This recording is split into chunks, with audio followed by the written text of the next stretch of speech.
আসসালামু আলাইকুম। বর্ষাকালে আমাদের এই রাস্তাটা এক হাঁটু পানি হয়। এই রাস্তাটা করা হয়েছিল বিএনপির আমলে। এখন বর্তমানে আমাদের যাতায়াতের খুবই কষ্ট, তাই আমরা সমাজীরা সবাই মিলে আমাদের এই রাস্তাটা আবার নতুন করে মাটি ফালাই একটু উঁচ করতেছি। আমরা সমাজে সবাই টাকা দিয়ে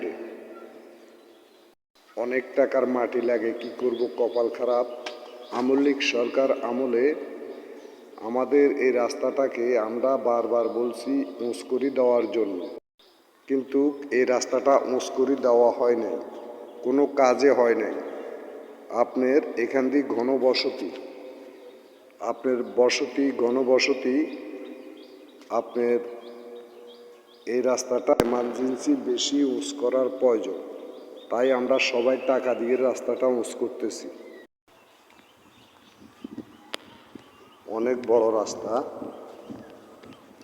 এই রাস্তা এখন কি করব, আইলের মতন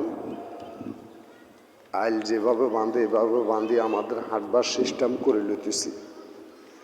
আপনারা দেখেন সবাই,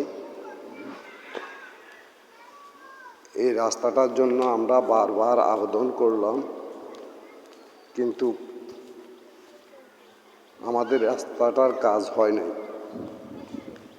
দেখুন, আমি দেখাচ্ছি, বিশাল বড় রাস্তা, কি করব, আমাদের কপাল খারাপ।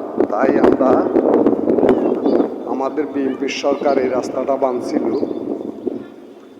15 বছরের ভিতরে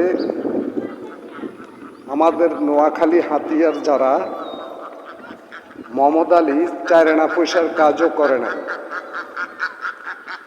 খালি আপনার দ খায় তারা খালি এক্সট্রা খালি জোলা করছে, কিন্তু আমাদের হাতিয়াতে 4 আনা পয়সার কাজ হয় নাই।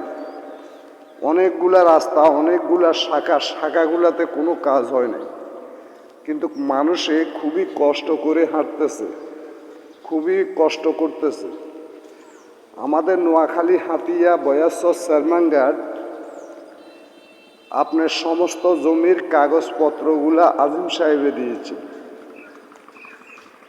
এই রাস্তাটা আমি দেখাচ্ছি আপনাদেরকে, এখান থেকে কিন্তু প্রচুর ঘনবসতি আপনাদের দেখাচ্ছি আমি। প্রচুর বসতি,